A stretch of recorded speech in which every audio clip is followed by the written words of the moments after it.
kami percaya sesuai dengan kebenaran firman Tuhan. Efesus 3 ayat 20 yang digubah menjadi lagu yang begitu indah, bahwa Engkau Allah yang sanggup melakukan lebih banyak dari yang dapat kami pikirkan dan doakan. Dan sebentar kembali kami akan mendengar firman-Mu, tuntunan, pedoman, pelita, terang bagi jalan kami, sehingga kami tidak tersesat dan kami tidak berjalan dalam kegelapan. Kau menolong hamba menjadi saluran berkat. Di dalam nama Tuhan Yesus Kristus kami berdoa. Haleluya. Amin. Puji Tuhan, saya persilakan Bapak Ibu Saudara sekalian duduk kembali. Oleh karena satu dan lain hal, rekan kita Bapak Pendeta Slamet Santoso tidak dapat menyampaikan kebenaran firman Tuhan dan nanti di lain kesempatan, dan saya menggantikannya. Nah, mari bersama-sama kita akan melihat kebenaran firman Tuhan. Judul firman Tuhan pada sore hari ini adalah investasi. Sebagaimana hari Minggu yang lalu yang telah saya sampaikan kepada saudara, kita akan belajar mengenai investasi menurut Alkitab. Ya, kita lihat dalam Injil Matius pasal yang ke-6. Injil Matius pasal yang ke-6 ayat yang ke-19 sampai dengan ayat yang ke-21. Demikian bunyi firman Tuhan, Matius 6 ayat 19 sampai 21. Janganlah kamu mengumpulkan harta di bumi ngengat dan karat merusakkannya, dan pencuri membongkar serta mencurinya. Tetapi kumpulkanlah bagimu harta di sorga. Di sorga, ngengat dan karat tidak merusakkannya, dan pencuri tidak membongkar serta mencurinya. Karena di mana hartamu berada, di situ juga hatimu berada. Bapak Ibu saudara-saudara sekalian, ayat yang tadi telah kita baca dan dengar adalah bagian dari apa yang dikenal dengan khotbah Yesus di bukit. Matius pasal 5, pasal 6, pasal 7. Ya. Dan yang menarik adalah bahwa dalam khotbah Yesus di bukit tidak hanya berkaitan dengan hal-hal yang bersifat rohani, tetapi juga berkaitan dengan harta. Ya. Ayat ini tidak melarang orang percaya untuk berinvestasi, untuk bekerja, untuk menanamkan uangnya, modalnya, sehingga mendapatkan keuntungan. Bukan sesuatu yang dilarang, tetapi diberi panduan, kehati-hatian. Ya. Apa sebenarnya berinvestasi? Kalau saudara lihat tadi ada song leader, singer itu, ini orang-orang bank semua ya, kaitan dengan finance ya. Bukan kebetulan ya, jadi berkaitan dengan finance. Jadi saya tadi sudah minta maaf kalau penjelasan saya sederhana saja ya. Berinvestasi berarti memanfaatkan waktu, uang, tenaga. Ya, jadi bentuknya bisa waktu, uang, tenaga demi keuntungan manfaat pada masa yang akan datang. Itu berarti orang berinvestasi itu kalau zaman agraris itu orang yang menabur gitu ya.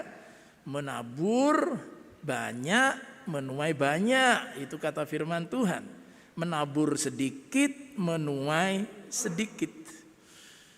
Nah, ketika orang saudara-saudara mau berinvestasi, dia tentu tidak akan sembarangan, tetapi akan melakukan analisa penghitungan dengan cermat. Ya, ada beberapa bentuk investasi. Ada yang berbentuk barang. Saya mau nyimpen emas saja ya, emas gitu ya, karena mungkin nanti harganya bisa terus membaik gitu. Yang lain lagi properti ya, saya mau beli tanah atau rumah untuk investasi ya, karena harga rumah tanah mungkin diperkirakan akan terus naik.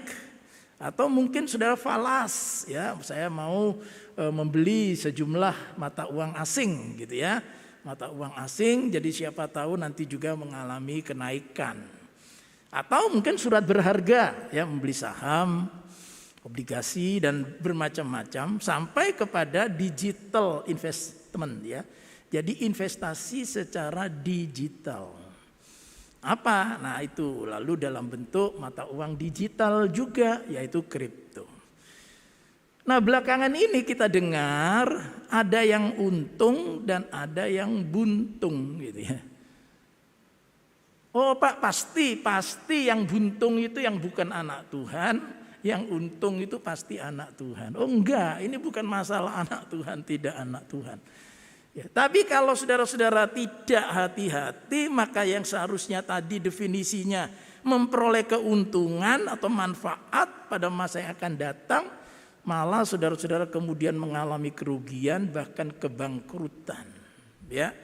Nah mari kita akan melihat beberapa pedoman dalam Alkitab. Karena tadi ayat itu berkata, di mana ada hartamu, di situ hatimu. Ya di mana saudara-saudara taruh uang saudara, saudara investasikan waktu saudara, tenaga saudara dan juga uang saudara itu, ya hatinya itu ikut di situ. Itu berarti harus sangat hati-hati. Ya, mengapa? Karena begitu hatinya pada di mana ada hartamu, di situ hatimu. Kalau di harta itu tidak ada Yesus Kristus, berarti saudara hanya akan memilih salah satu. Ya, apakah hati saudara kepada Kristus atau hati saudara kepada tadi harta itu? Ya. Kecuali kalau dalam harta itu di situ, ya, di lokasi di mana harta itu ada, Yesus Kristus itu ada, gitu. Nah, sehingga ketika hati kita ke sana ada Yesus di situ. Nah, mari kita akan lihat beberapa pedoman sederhana dari firman Tuhan. Ini sederhana, tetapi saya rasa ini sulit dilakukan. Oleh karena apa? Oleh karena ini pasti saudara-saudara berbeda dengan orang-orang yang melakukan investasi yang tidak memiliki pedoman ini. Sehingga kemudian nanti diserahkan kepada kita, apakah kita mau mengikuti apa kata Alkitab atau mau mengikuti apa kata orang.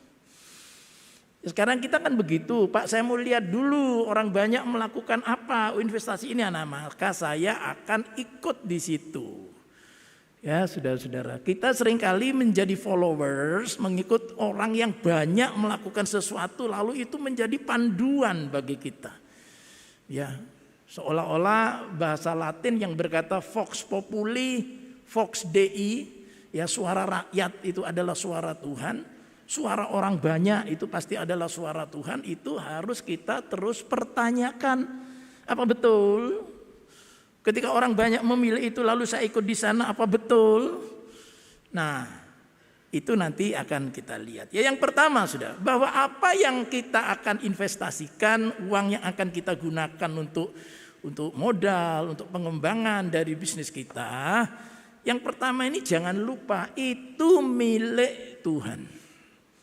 Bukan uang saudara. Ya. Sehingga apa? Karena itu milik Tuhan, maka dalam menggunakannya harus di dalam kendali, kedaulatan, kehendak daripada Tuhan. Kita tidak boleh lagi berkata, Pak ini uang saya. Saya terima warisan dari orang tua mungkin. Ya. Atau hasil daripada bekerja saya di waktu yang lalu, ini hasil keringat saya. Nah itulah sebabnya dalam perjanjian lama Tuhan berkata melalui Musa, hati-hati kasih tahu kepada umatku supaya mereka tidak lupa. Kalau mereka bisa mendiami rumah, mereka bisa memiliki lahan bahkan tanah perjanjian, itu bukan karena kemampuan mereka tapi karena aku yang mengaruniakannya. Punya kula emas, punya kula perak. Ya. Jadi apa yang ada pada kita semua itu milik Tuhan. Mazmur 24 ayat 1 dan 2 berkata apa? Mazmur 24 ayat 1 dan 2, Mazmur Daud, Tuhanlah yang empunya bumi serta segala isinya dan dunia serta yang diam di dalamnya, sebab dialah yang mendasarkannya di atas lautan dan menegakkannya di atas sungai-sungai. Tuhanlah yang empunya bumi serta segala isinya, termasuk hidup kita dan apa yang ada pada kita. Jadi tidak boleh lagi kita berkata ini uang saya, mau saya tanamkan di mana, mau saya pakai apa, terserah saya. Enggak, ya.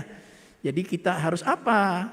Kita punya perencanaan, lalu kita datang kepada Tuhan. Tuhan, ini kok ada tawaran ya untuk investasi di sini. Tuhan, tuntunlah aku.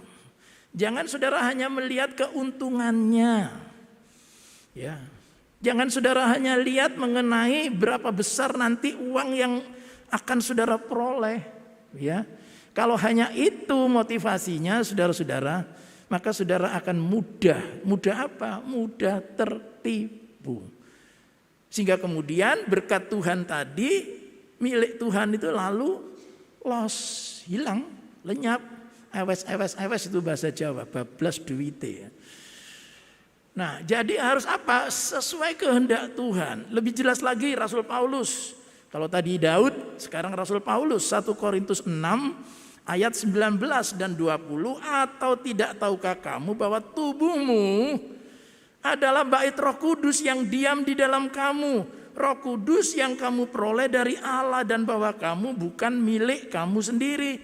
Sebab kamu telah dibeli dan harganya telah lunas dibayar. Karena itu muliakanlah Allah dengan tubuhmu. Konteks dalam surat Korintus tadi itu, tubuh kita itu harus dijaga. Ya, jangan sampai kemudian digunakan semau-maunya ya, untuk perzinahan, untuk percabulan, untuk melakukan kekerasan. Ya, sesuka kita, ini tubuh kita sendiri pikirnya, bukan. Jemaat Korintus diingatkan, kamu itu sudah dibeli, harganya sudah lunas dibayar, termasuk apa yang ada padamu. Jadi harus sekali lagi tuntunan Tuhan. Saudara sabar. Orang lain mungkin mulai mendesak-desak, ayo cepat, ini kita sedang berpacu dengan waktu ini, mumpung harganya naik. Tunggu dulu, saya mau berdoa. Kalau saudara melihat perjanjian lama, ya, Daud itu saudara dalam keadaan terjepit, ya. Itu beda dengan Saul. Saul dalam keadaan terjepit, sudah, ayo cepat. Wah, dia melakukan pelanggaran. Daud dalam keadaan kejepit, dia justru menguatkan kepercayaannya kepada Tuhan. Mau dilempari batu, mau saudara-saudara tidak dimengerti oleh orang sekitarnya, dia cuma satu, kalau Tuhan suruh saya lakukan. Jika Tuhan tidak suruh saya tidak lakukan. Nah, itu perlu kedekatan dengan Tuhan. Nah, ketika saudara ada hubungan relasi yang dekat dengan Tuhan, maka pimpinan Tuhan mungkin lewat doa pagi yang saudara lakukan, lewat renungan sinar kasih yang dibacakan oleh mahasiswa STEP saudara dengar, lewat doa pagi komsel yang saudara ikuti, itu Tuhan bisa bicara, menjawab pergumulan saudara. Saya tidak tahu Tuhan besok hari Senin saya mesti ngapain, ya, karena ada tawaran ini, saya invest apa enggak ini, ya. Gitu. Nah, Tuhan akan tuntun saudara. Itu adalah yang pertama. Selalu ingat, sebab ini milik Tuhan. Jadi aku akan gunakan, menginvestasikannya sesuai apa yang Tuhan mau. Nah, yang kedua, saudara-saudara, apa tujuan saudara berinvestasi itu? Ya, apa tujuannya? Nah, Alkitab katakan segala sesuatu yang kita lakukan harus bertujuan memperluas kerajaan Allah. Efesus pasal 2 ayat 10. Efesus pasal 2 ayat 10. Karena kita ini buatan Allah, diciptakan dalam Kristus Yesus untuk melakukan pekerjaan baik yang dipersiapkan Allah sebelumnya. Ia mau supaya kita hidup di dalamnya. Nah, sebagai orang yang telah diciptakan baru dalam Kristus, maka kita ini dikatakan memiliki status warga kerajaan Allah. Kita punya status anak-anak Allah. Dan kita punya tugas supaya kerajaan Allah itu diperluas. Semakin saudara menjangkau lebih banyak orang. Itu berarti tujuan berinvestasi itu begini. Kalau saya taruh di sana, kemudian saya peroleh keuntungan, maka keuntungan itu bukan semata-mata memperkaya diri saya. Tapi dengan keuntungan itu saya bisa menolong pekerjaan Tuhan. Saya bisa menolong untuk penyediaan fasilitas-fasilitas ibadah, fasilitas-fasilitas pelayanan. Di gereja ada anak-anak diakon, ada anak-anak yang perlu beasiswa. Mereka tidak bisa sekolah. Ya, keuntungan dari investasi akan saya pakai untuk menolong anak-anak bisa sekolah. Ya. Atau mungkin lansia, para janda yang dibantu oleh diakonia. Atau mungkin pembangunan fasilitas-fasilitas pendukung pelayanan gereja. Atau mungkin untuk mahasiswa STEP yang sedang belajar menjadi hamba Tuhan. Bapak Ibu Saudara sekalian, mungkin saudara melihat, maaf ya, pendeta hamba Tuhan di gereja kita umurnya terus bertambah. Betul? Ada enggak pendeta yang umurnya makin muda? Enggak ada, ya. Itu berarti nanti perlu regenerasi. Nah, dari mana regenerasi? Ya dari orang-orang yang dipanggil oleh Tuhan untuk menjadi hambanya, belajar, saudara, di pendidikan teologi termasuk di STEP. Lalu dari mana mereka bisa berstudi itu kalau mereka tidak memiliki dana? Nah, jadi saudara, ini gandeng geretnya. Kalau saya berinvestasi, satu, saya tahu itu milik Tuhan. Kedua, hasil investasi akan saya pakai untuk memperluas kerajaan surga. Amin. Saudara-saudara, ini bukan untuk memperkaya hamba Tuhan tertentu. Bukan. Untuk pekerjaan Tuhan. Ya. Oh Pak, kalau gitu Tuhan sudah miskin Pak. Jadi kena pandemi ini. Tuhan duitnya wis habis. Enggak. Allah kita maha kaya. Amin. Dikatakan tadi dalam pujian, ia sanggup melakukan lebih banyak dari yang kita pikirkan dan doakan. Loh Pak, kalau begitu mengapa kok kita masih diminta untuk memperluas kerajaan Allah dengan hasil dari investasi kita? Karena Allah mengasihi saudara dan saya dan mau melibatkan kita menjadi co-workers, kawan sekerja, mitra, partner. Lalu saya tidak tahu apakah ada di antara saudara yang diajak oleh Pak Jokowi untuk invest di IKN, ibu kota negara, ya, Nusantara di Kalimantan. Wah, ditelepon sama Pak Jokowi, Anda mau enggak? Ya, ini begini, IKN, ya, gini. Lah ini ada perhitungannya begini. Wah, sudah dihubungi oleh Pak Presiden. Wah, saudara senangnya setengah mati. Baik Pak, baik, ada sejumlah dana. Saya mau invest, setelah saya berdoa saya invest. Saya akan ikut di situ. Nah, ini yang meminta saudara itu raja segala raja untuk invest tadi itu, kumpulkan. Ya, tentu tidak semuanya. Saudara, kita ini jangan begini loh. Jangan tidak ekstrim yang satu tapi lalu ekstrim yang lain ya. Ayunannya begini. Satu, maaf bahasa Jawa, medit banget gitu ya. Kikir banget lalu dengar firman Tuhan hatinya bergelora, disokke kabeh gitu. Enggak, bukan begitu. Ya.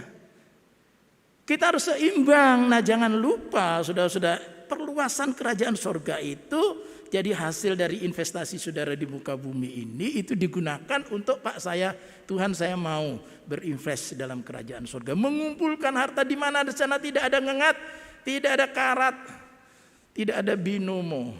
Binomore. Nah ini belakangan ini ada investasi digital namanya Binomore. Ya. Itu benar dari bahasa Inggris itu. Sudah namanya Binomore berarti nggak ada lagi kan? Gitu ya dipercayai. Sudah ya. Oh ya karena artis mesti saya dipercaya. Maaf sudah ya. Manusia adalah manusia. Nah oleh sebab itu banyak saudara-saudara yang kemudian tertipu. Lalu uangnya gimana ya, suruh nagih ke sana, negara di mana binomo itu ada. Ini cuma cabang Indonesia dianggap ilegal ya. Sekarang saudara-saudara pemimpin cabangnya binomo di Indonesia diuber. Katanya sedang berobat di Turki. Saya tidak tahu bagaimana nanti kasus hukumnya. Nah, jadi tujuan daripada saya investasi supaya hasilnya saya bisa menolong pekerjaan Tuhan, memperluas kerajaan Allah. Yang ketiga, nah begini sudah. Yang ketiga itu kalau kita mau investasi harus melakukan diversifikasi atau pemecahan supaya aman. Ya. Nah, ada dua kata, satu itu yang disebut saudara-saudara dengan kata fokus. Fokus. Sudah Pak, satu saja. Misalnya ini sederhana ya. Ini musim hujan. Pak, saya mau fokus jualan pisang goreng atau jualan tempe mendoan. Diberkati Tuhan. Mau tempatnya saudara-saudara sederhana, diberkati Tuhan. Ya. Nanti pulang saudara bisa beli di situ. Ya. prasojo. Tempe mendoan, tapi hati-hati minyaknya ya. Nah, jadi saudara-saudara, wah bisnis karena apa? Hujan-hujan, wah atau saudara mungkin jualan minuman-minuman hangat gitu ya. Nah, kemudian masuklah dari musim penghujan kepada musim kemarau. Ternyata berdampak, perubahan musim itu berdampak kepada apa yang saudara jual. Wah Pak, saya jual wedang ronde kok sepi ya Pak? Sepi Pak, tadinya bulan lalu itu ramenya Pak, luar biasa. Ya saya bilang karena bulan lalu itu musim penghujan, orang pingin anget-anget. Lah ini sudah musim anget, ya kan, tidak bisa diminumi lagi dengan yang anget, mesti yang dingin. Nah Pak, saya bisanya itu cuman wedang ronde Pak, gitu ya. Bisanya saya cuman ini. Nah kalau sudah cuman satu, itu di satu sisi betul fokus ketika itu dibutuhkan. Nah tetapi ketika terjadi change, disrupsi terhadap sesuatu, terjadi kekacauan, tidak lagi normal, maka ini kita bisa minta hikmat Tuhan. Tuhan ini dana saya kalau saya terus menerus di sini ini tidak jalan, pasti tidak jalan, pasti tidak jalan. Beri saya hikmat Tuhan, saya mau diversifikasi, saya mau ubah ini ditanam kemana? Demi keamanan. Amsal 14 ayat 15. Amsal 14 ayat 15 berkata, orang yang tak berpengalaman percaya kepada setiap perkataan, tetapi orang yang bijak memperhatikan langkahnya. Orang yang tak berpengalaman percaya kepada setiap perkataan. Orang bilang gini percaya, orang bilang ini percaya. Tapi orang yang bijak itu memperhatikan step-stepnya, prosesnya, masuk akal tidak. Ya, sehingga ketika sudah mau diversifikasi, oh dari ini lalu ganti menjadi ini. Sama saudara, pelayanan gerejawi sama. Ya, sama. Sekarang kalau hamba Tuhan hanya mengandalkan saudara-saudara pelayanan yang secara verbal di mimbar seperti ini, padahal kondisi pandemi sudah seperti ini, maka harus diperluas, ada diversifikasi. Apa? Ya menyampaikan secara digital, mungkin itu tulisan, mungkin itu podcast, mungkin itu saudara-saudara di saluran-saluran media sosial yang lain. Kalau tidak, terhenti semua. Lalu kita berkata begini, ya bukan salahku, itu salah Tuhan. Kenapa biarkan ada ini pandemi? Bukan salah saya. Jadi kalau ini terhenti ya udah itu salahnya Tuhan. Tidak bisa begitu karena Tuhan selalu bawa kita dari satu perubahan kepada perubahan. Tapi Allah sendiri itu setia, tidak berubah. Amin. Yesus Kristus itu tidak berubah kemarin, hari ini sampai selama-lamanya. Mau terus memberkati kita, mau terus saudara mendatangkan keberhasilan. Tetapi kita diberi oleh Tuhan hikmat. Ayo, jangan cuma di situ tok. Ayo belajar. Tadi kita sudah menyanyi berdoa, belajar memahami. Berdoa, belajar memahami. Jangan bilang gini, maaf saudara, jangan bilang, wes aku pokoknya ra iso kata dia pakai ra iso. Loh, ya kalau nanti saudara sudah berusaha, saudara memang tidak bisa, pasti Tuhan akan tolong saudara lewat yang lain lagi. Tapi kalau belum mencoba, ku tak akan menyerah pada apapun juga sebelum ku coba. Semua yang ku bisa itu harus coba. Ya, coba. Ibu-ibu yang mau berjualan mungkin tadinya hanya mengandalkan ya penghasilan daripada suami, mungkin suami terkena PHK, lalu istri tidak bisa berkata, nah, kowe golek kerja meneh kono, cari ndak apa-apa, ya tinggalkan saja rumah, pokoknya ndak dapat duit ndak usah pulang, ya jangan gitu. Ya. Oh terima kasih Tuhan, terima kasih kamu sudah cukup bekerja, pelan-pelan nanti cari, dan sementara itu saya bisa masak, saya bisa jahit. Ya, saya bisa kerajinan tangan, bukan ngutil sudah ya, saya bisa handicraft ya. Handicraft saya bisa. Ya. Nah, saudara-saudara itu disebut diversifikasi. Ada mengikuti perubahan, tetapi sekali lagi tetap tadi 1 dan 2 itu dibawa dalam doa. Ya, yang keempat, Ibrani 13 ayat 5. Janganlah kamu menjadi hamba uang dan cukupkanlah dirimu dengan apa yang ada padamu. Karena Allah telah berfirman, aku sekali-kali tidak akan membiarkan engkau dan aku sekali-kali tidak akan meninggalkan engkau.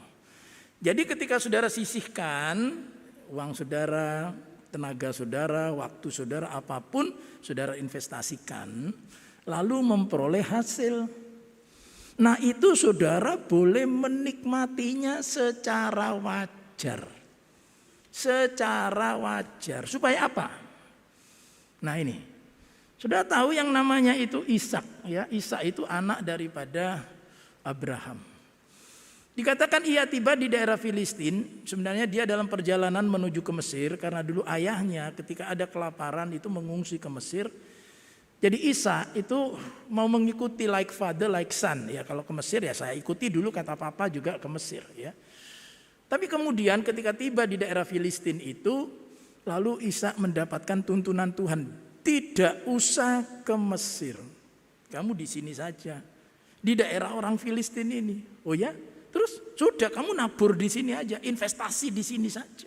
Nanti aku berkati kamu. Nah itu saudara tentu Ishak itu memiliki dua kemungkinan. Mau ngikuti dulu apa kata ayahnya, yaitu ke Mesir. Karena di Mesir waktu itu tempat yang secara perekonomian itu baik. Atau ini something new, ini sesuatu yang baru. Ya.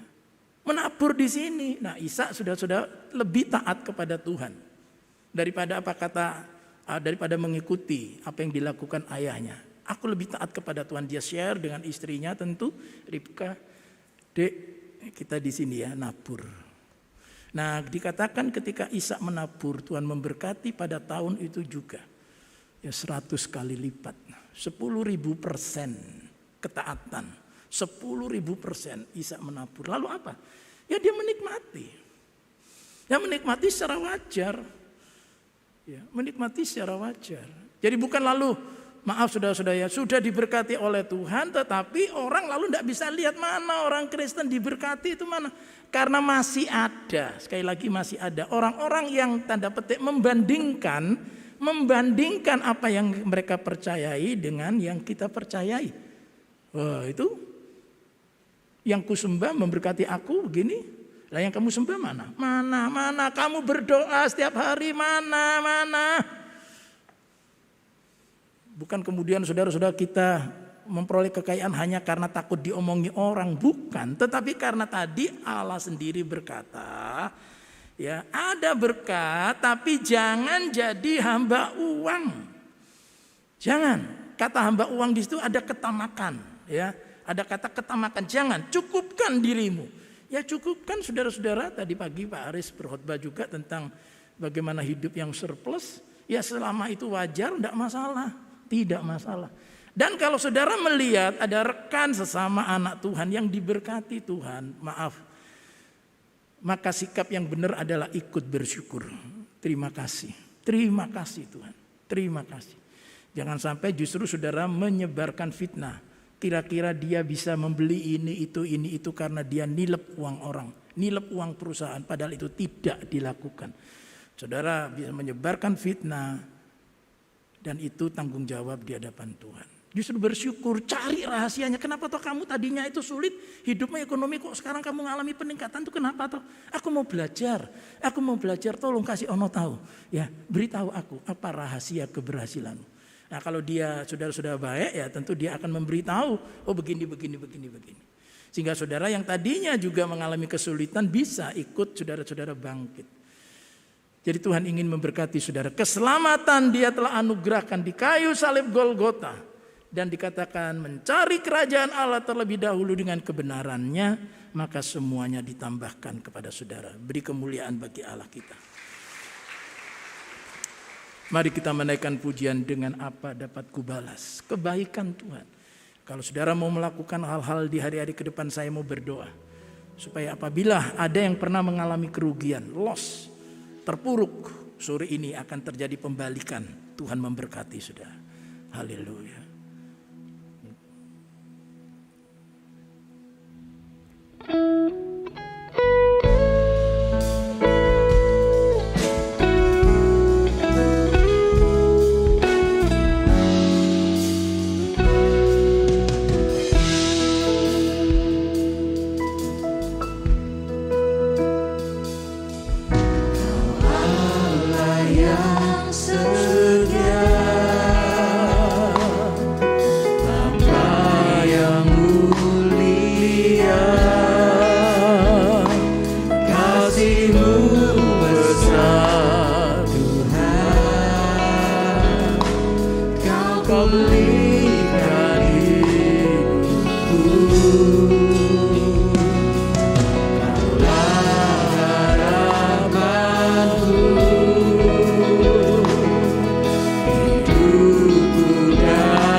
kasih untuk anugerah keselamatan yang telah Kau berikan. Dan selama Kau berikan kepada kami anugerah nafas dalam hidup kini, kami akan mengerjakan talenta, kami akan mengerjakan potensi, kami akan mengerjakan apa yang telah Kau percayakan kepada kami, baik uang, baik waktu, baik tenaga, apapun, untuk kami boleh gunakan sebaik-baiknya atas pimpinan Tuhan. Biar kalau ada di antara anak-anak-Mu sedang bergumul dalam doa untuk mengambil keputusan-keputusan penting dalam investasi atau jualan apapun atau berbisnis apapun, biar kiranya Roh Kudus menuntun sebagaimana Engkau menuntun bangsa Israel dengan tiang awan dan tiang api, di mana Tuhan memberikan perlindungan. Dan sekarang hamba berdoa, bungkus Tuhan anak-anak-Mu dengan kuasa darah-Mu, sehingga tidak ada satupun Tuhan yang tertipu, tidak ada satupun Tuhan uang berkat yang ada pada anak-anak-Mu loss, hilang lenyap, tapi bahkan dipertambahkan oleh Tuhan, dipertambahkan supaya dengan penambahan itu anak-anak-Mu dapat menjadi berkat. Kami percaya jika Engkau yang membuka pintu, tidak ada satupun yang dapat menutup. Dan itulah sebabnya kami menyerahkan hidup kami dalam pemeliharaan tangan Tuhan. Kami tidak khawatir apapun. Burung di udara Tuhan pelihara, bunga-bunga di padang Kau hiasi. Terlebih kami adalah biji mata Tuhan. Kami dipelihara oleh Tuhan. Dan pada sore hari ini saudara-saudara taruh tangan saudara di dada saudara. Saya akan berdoa secara khusus, biarlah kiranya berkat-berkat yang melimpah, berkat-berkat yang seperti Tuhan. Oh, Kau telah limpahkan kepada Yusuf, supaya Yusuf lalu menjadi berkat bagi banyak orang. Pada sore hari ini turun ke atas anak-anak-Mu, baik di tempat ini maupun yang mengikuti ibadah ini melalui live streaming. Dan kami percaya berkat yang melimpah tidak membuat kami undur dari Tuhan, tapi justru membuat kami setia dan kami boleh terlibat menjadi kawan sekerja Allah.